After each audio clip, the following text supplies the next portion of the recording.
Welcome back again. Today, I would like to discuss about the practical question under accountancy, basics, journal entries. Under journal entries,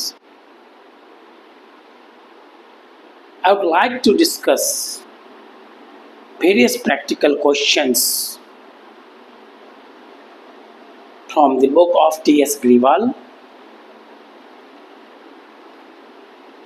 So let us start our practical questions, and before starting it,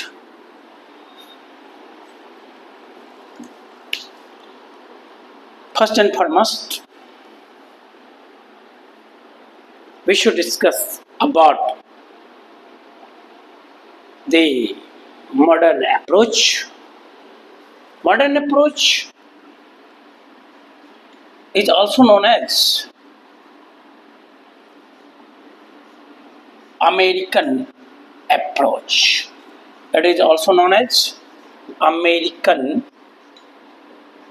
approach. Under American approach, there are 5 heads of account. First is the assets. Second is the liabilities. Third is the capital. Fourth is the expenses or losses. Fifth is the incomes, gains or revenues. These all are the various heads of account. Account के 5 heads होते हैं। American approach के तहत account को 5 heads में बांटा गया है। पहला एसेट्स, दूसरा लायबिलिटीज, तीसरा कैपिटल, चौथा एक्सपेंसेस और लॉसेस और पांचवा इनकम, गेन्स और रेवेन्यू। जब एसेट्स बढ़ जाता है तो हम उसे डेबिट करते हैं। एसेट्स अगर घट जाता है तो हम उसे क्रेडिट करते हैं। जब लायबिलिटीज बढ़ता है तो उसे क्रेडिट करते हैं और लायबिलिटीज घट जाता है तो उसे हम डेबिट करते हैं। कैपिटल का बढ़ जाना क्रेडिट, कैपिटल का घट जाना डेबिट। एक्सपेंसेस और लॉसेस का बढ़ जाना डेबिट एंड घट जाना credit. Income, gains and revenues का बढ़ जाना क्रेडिट और घट जाना डेबिट होता है।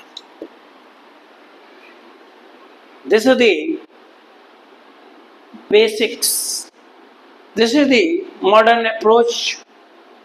ये एक आधारभूत रूल है, आधारभूत नियम है, फंडामेंटल रूल्स है, जिसके अंतर्गत जिसके आधार पर हम जर्नलाइज करते हैं। हम जर्नल आसानी से कर सकते हैं।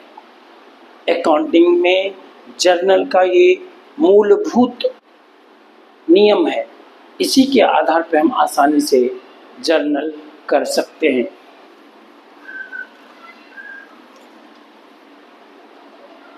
हम जर्नल एंट्री में सबसे पहले क्वेश्चन नंबर 1 सोल्व करते हैं। क्वेश्चन नंबर 1 में हम पहले डेट देंगे, फिर पर्टिकुलर्स लिखेंगे, फिर हम एलएफ लिखेंगे, फिर अमाउंट लिखेंगे,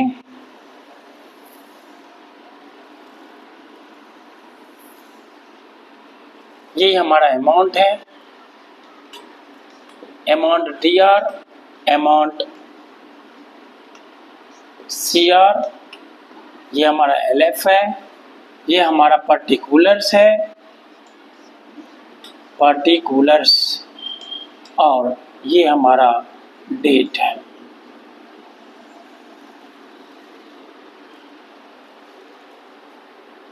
हम क्वेश्चन नंबर 1 में बात करेंगे generalized the following transaction in the books of Ram 2025 अप्रैल 1 कहा गया है कि बिजनेस स्टार्टेड विथ कैश, नगद से बिजनेस स्टार्ट किया। ऑनर के द्वारा घर से जो कुछ भी कंट्रीब्यूट किया जाता है वो कैपिटल कहलाता है। तो एक तो कैश हुआ बिजनेस में, दूसरा कैपिटल हुआ। कैपिटल बढ़ गया, कैश हमारे लिए एसेट्स है, बिजनेस में एसेट्स भी बढ़ गया, कैपिटल भी बढ़ गया। मॉडर्न अप्रोच से हम जानते हैं एसेट्स का बढ़ जाना डेबिट, कैपिटल का बढ़ जाना क्रेडिट। यानी कि हम एंट्री कर सकते हैं कैश अकाउंट DR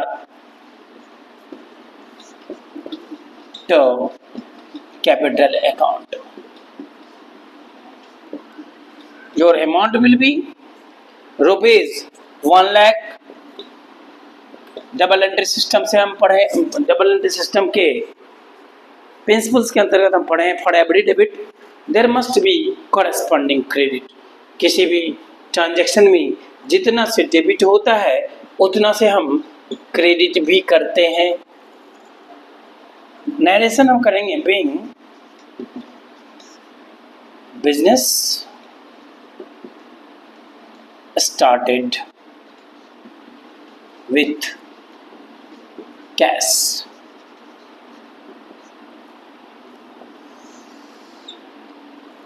हम आगे अप्रैल 2 के अंतर्गत लिखेंगे गुड्स परचेज फॉर कैश। हमने नगद माल खरीदा, 2 party. First and foremost find out 2 parties, एक तो कैश हो जाएगा, एक परचेज। जब हम माल खरीदा, गुड्स परचेज फॉर कैश, माल अगर हमने खरीदा तो परचेज लिखेंगे, माल अगर हमने बेचा तो सेल्स लिखेंगे। गुड्स परचेज फॉर कैश यानी कि एसेस हमारा चला गया, एक्सपेंसेस हमारा बढ़ गया। एक्सपेंसेस का बढ़ जाना डेबिट और एसेस का घट जाना क्रेडिट। यानी कि हम यहाँ लिख सकते हैं परचेज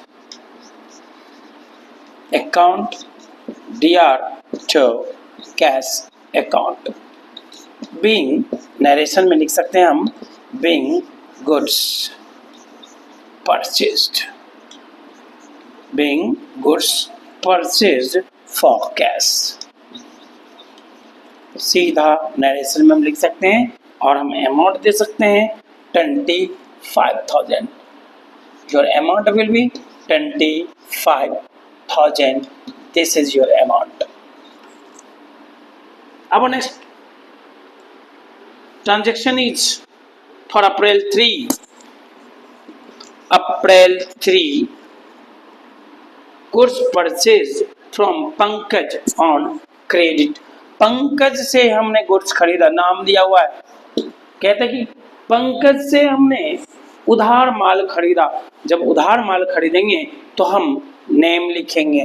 पंकज से खरीदा है, गुड्स खरीदा है तो परचेज। अगर हमने गुड्स बेचा है तो सेल्स।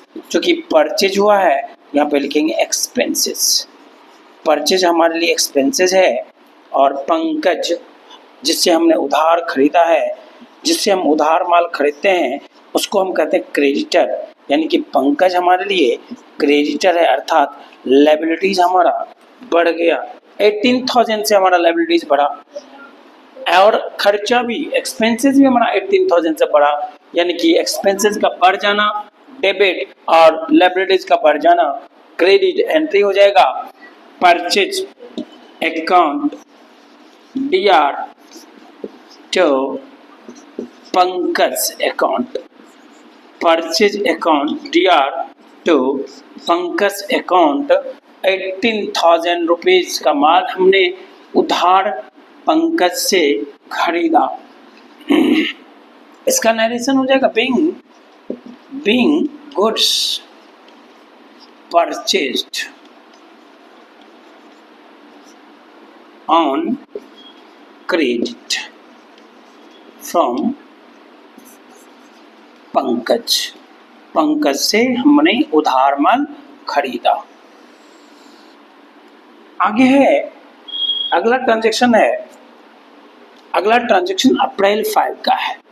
अप्रैल 5 का ट्रांजैक्शन है goods sold to Naresh on credit.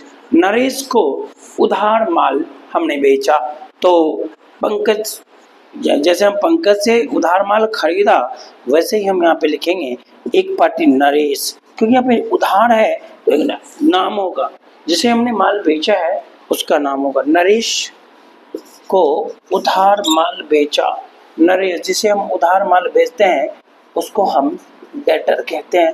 Debtor हमारे लिए एसेस है, उतना से एसेस बढ़ गया, माल बेचा यानी रेवेन्यू हमारा बढ़ गया। रेवेन्यू का बढ़ जाना क्रेडिट होता है और एसेस का बढ़ जाना डेबिट होता है। तो हम लिख सकते हैं Naresh's account DR to sales account. Narration हो जाएगा being goods sold on credit, उधार माल बेचा। किसको?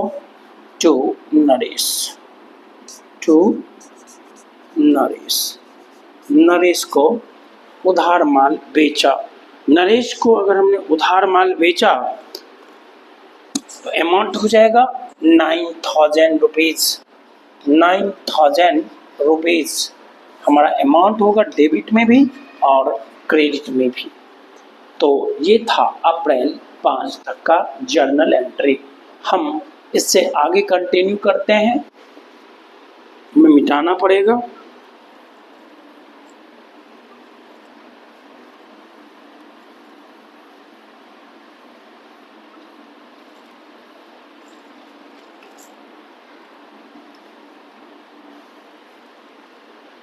Now further for April 7,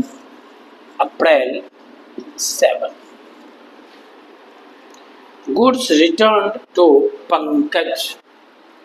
Pankaj को हमने माल वापस किया। इसका मतलब हमने जो परचेज किया था, परचेज किया हुआ माल हमने पंकज को वापस किया। अर्थात जिस माल को हमने परचेज किया उसको हम कहते हैं रिटर्न आउटवर्ड। परचेज किया गया माल अगर हम वापस करते हैं तो उसे हम कहते हैं रिटर्न आउटवर्ड। और हमने पंकज को वापस किया, इससे हमने उधार खरीदा था।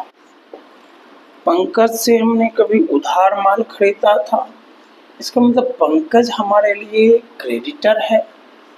जिससे हम उधार माल खरीदते हैं उसको क्रेडिटर कहते हैं, जो कि लायबिलिटीज था।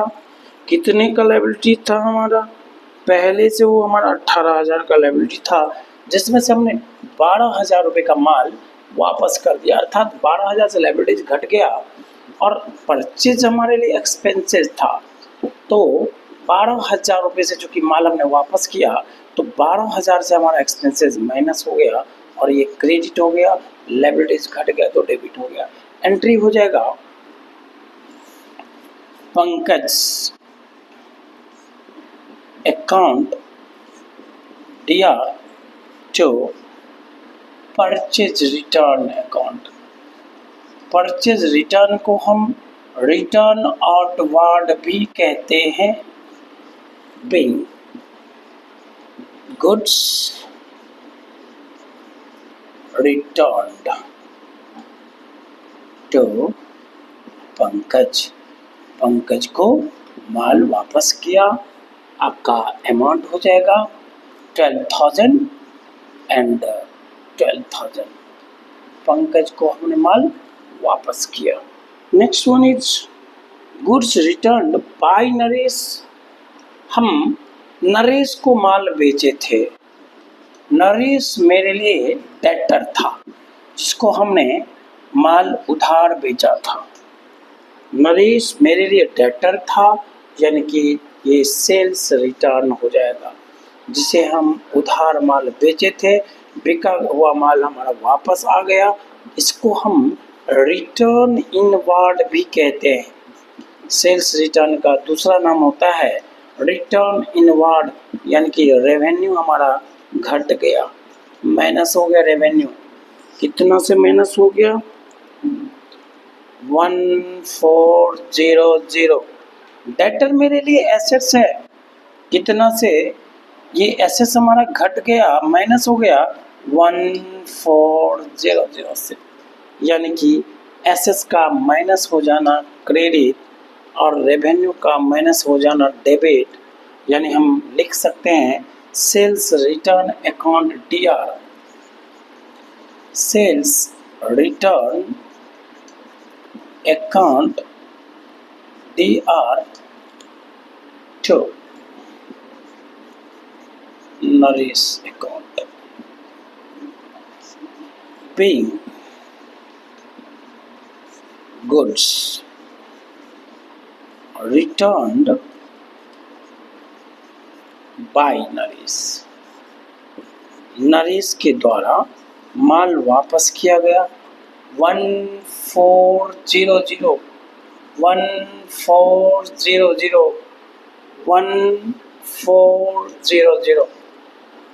1400 का माल वापस किया गया। ये था April 9 April. Cash paid by Ajay, Ajay के द्वारा कैश में भुगतान किया गया। एक कैश हो गया, एक अजय हो गया, जिसने हमें कैश दिया है। कैश हमारे लिए क्या है? एसेट्स है, एसेट्स बढ़ गया। अजय कौन था? अजय को हमने इसमें ऐसा कुछ नहीं दिया हुआ है, तो इसका मतलब अजय हमारे लिए डेटर था, इसके यहाँ पैसा बाकी था, यानी ये एसेट्स था, इतना से एसेट्स हमारा कम हो गया, एसेट्स घट जाना 6000 से 6000 से हमारा एसेट्स माइनस हो गया, 6000 से हमारा कैश बढ़ गया, अर्थात cash account DR to Ajay account, cash account DR to Ajay. Narration हो जाएगा being cash paid by Ajay, Ajay के द्वारा कैश पे किया गया।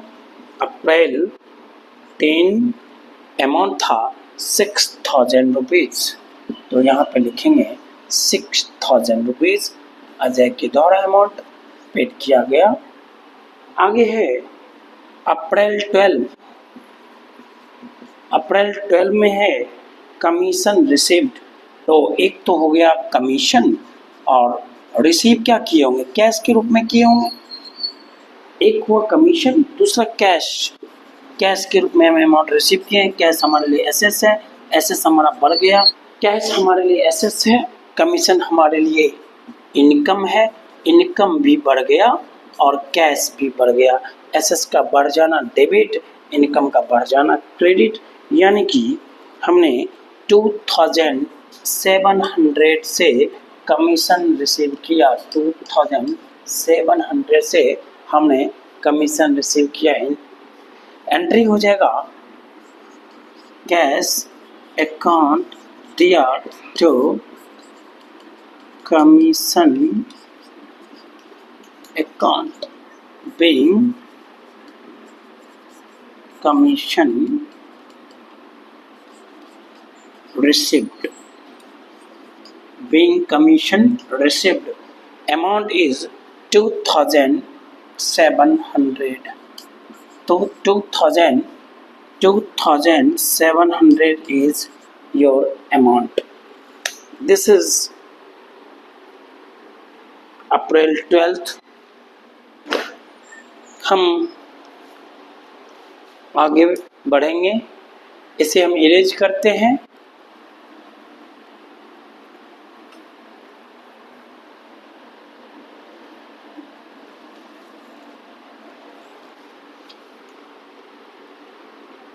For April 15, April 15, our transaction is furniture purchased. First party is furniture and second party is cash or bank. Furniture purchase, goods अगर हम purchase करते हैं तो वहाँ पे हम परचेज शब्द लिखते हैं, लेकिन यदि फिक्स एसेट्स को परचेज करते हैं, कैपिटल एक्सपेंडिचर से रिलेटेड आइटम होता तो उसका नाम लिखते हैं। फर्नीचर परचेज किए हैं तो फर्नीचर का नाम लिखोगे। अगर तुमने मशीनरी परचेज किया है तो मशीनरी का नाम लिखोगे। अगर तुमने बिल्डिंग परचेज किया है तो बिल्डिंग का नाम लिखोगे, क्योंकि ये फिक्स एसेट्स है, कैपिटल एक्सपेंडिचर है। तो फर्नीचर के सेंस में फर्नीचर हमारे लिए एसेट्स है, कैश हमारा चला गया। कहता है क्वेश्चन में फर्नीचर परचेज्ड ₹7,000, 7,000 से फर्नीचर आया, 7,000 से कैश गया। एंट्री हो जाएगा furniture account DR to cash account या furniture account DR to bank account, दो में से कोई भी एंट्री हो सकता है। 7,000 rupees, 7,000 rupees being furniture purchased, furniture खरीदा। April 16 rent paid to Amit. एक पार्टी हो जाएगा रेंट, अमित को आपने रेंट पेड किया। Find out two parties, first party is Amit rent और सेकेंड पार्टी इज कैश और बैंक। कैश भी लिख सकते हो, बैंक भी लिख सकते हो। Rent is your expenses, it is reckoning nature item. Expenses है ये तुम्हारा, और इतना से तुम्हारा एसेस चला गया। रेंट जब पेड करोगे कैश चला जाएगा या बैंक में से अमाउंट घट जाएगा, तो 5,000 रुपये से एक्सपेंसेस बढ़ गया, 5,000 रुपये से तुम्हारा एसेस घट गया। रेंट पेड एंट्री हो जाएगा, ये डेबिट और ये क्रेडिट। रेंट डेबिट हो जाएगा क्योंकि रेंट तुम्हारे लिए एक्सपेंसेस है, एक्सपेंसेस का बढ़ जाना debit. Rent account DR to cash account या बैंक अकाउंट भी लिख सकते हो, नरेशन लिख सकते हो। पेइंग रेंट पेड, अमाउंट हो जाएगा 5,000 रुपीज, 5,000 रुपीज अमाउंट हो जाएगा। April 19 sold goes to Sumit for cash. April 19 को ले सुमित को नगद माल बेचा। Find out two parties, first is cash and second is sales. माल अगर बेचा तो सेल्स, माल अगर खरीदा तो परचेज। सुमित को नगद माल बेचा, सुमित को नगद माल बेचा। क्वेश्चन में कह रहा है sold goods to Sumit for cash. Sumit यानी कि नेम नहीं होगा, कंफ्यूज कर रहा है आपको ये क्वेश्चन। नेम बिल्कुल नहीं होगा, एक पार्टी कैश हो जाएगा और दूसरा पार्टी सेल्स हो जाएगा। तो माल अगर बेचा तो एसेस बढ़ गया और सेल्स जो है हमारे लिए रेवेन्यू है, रेवेन्यू भी बढ़ गया। अमाउंट है तुम्हारा 6,000, 6,000 से डेबिट हो गया कैश और रेवेन्यू भी 6,000 से बढ़ गया तो क्रेडिट हो गया। एंट्री हो जाएगा cash account DR to sales account bill. सीधा नरेशन करेंगे गुड्स सोल्ड फॉर कैश। कुछ भी नहीं करना, सुमित उमित का नाम नहीं लिखना है, क्योंकि जब नगद माल बेचे तो नाम लिखने का कोई सवाल ही नहीं उठता। क्या जरूरत है नाम लिखने का? जिसको उधार माल बेचते हैं उसका ना नाम लिखते हैं, जिसको उधार माल नहीं बेचते हैं उसका नाम क्यों लिखेंगे? जिसे हम नगद माल बेचें उसका नाम क्यों लिखें? आगे हम अप्रैल 24 के ट्रांजैक्शन के रिगार्डिंग बात करेंगे। अप्रैल 24 में कहा गया है कि कैश सेल्स, हमने नगद माल बेचा, कैश। दो पार्टी का पता लगाएंगे। सबसे पहला हो गया कैश, दूसरा पार्टी हो गया सेल्स। नगद माल बेचा कैश सेल्स। एक हो गया एसेट्स, और दूसरा हो गया रेवेन्यू। मॉडर्न अप्रोच के लिए मॉडर्न अप्रोच को हम अप्लाई करेंगे। रेवेन्यू का बढ़ जाना क्रेडिट, एसेट्स का बढ़ जाना डेबिट, यानी कि हमारा एंट्री हो जाएगा cash account DR to sales account. Narration होगा being goods sold for cash, और अमाउंट हो जाएगा 7,000 एंड 7,000। ये डेबिट हुआ और ये क्रेडिट हुआ। ये हमारा 24 अप्रैल का ट्रांजैक्शन हुआ। अप्रैल 30 की बात कर ले। अप्रैल 30 में कह रहा है cash received from Naresh on account. Account में हमने कैश रिसीव किया है नरेश से। अकाउंट में रिसीव किया तो एक पार्टी हो गया बैंक, फाइंड आउट 2 पार्टीज। एक पार्टी हमारा बैंक हो गया और हम किससे रिसीव किए? नरेश से। मॉडर्न अप्रोच को अप्लाई करो। ये नरेश हमारे लिए डेटर था, उससे हमने कैश चूंकि रिसीव किया तो डेटर हमारा घट गया, यानी एसेट्स का माइनस हो जाना, और उतना से बैंक अकाउंट हमारा बढ़ गया। बैंक अकाउंट का बढ़ना डेबिट और डेटर का घटना क्रेडिट, यानी एंट्री हो जाएगा bank account DR to Naresh account. Amount है 5,000 रुपीज। 5,000 रुपीज से हमारा बैंक अकाउंट बढ़ गया 5,000 रुपीज। नरेशन हो जाएगा being amount received from Naresh on account. Naresh से अकाउंट में पैसा रिसीव किया। नेक्स्ट वन इज अप्रैल 30 में ही एक और ट्रांजैक्शन हुआ है, वो है salaries paid. Salary first is the salaries and second is the cash या बैंक। बैंक लिखना ज़्यादा बेहतर होगा।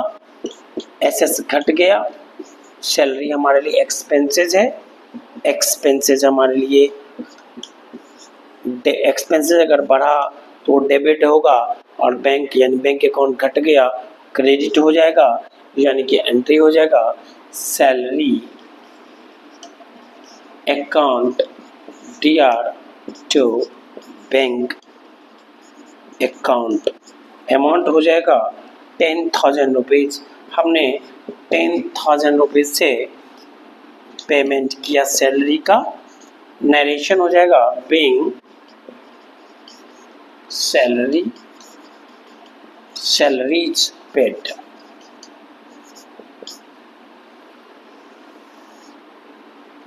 ये था TS ग्रीवाल का question number 1 practical problems under journal. Next class में हम क्वेश्चन नंबर 2 के बारे में डिस्कस करेंगे। Thank you.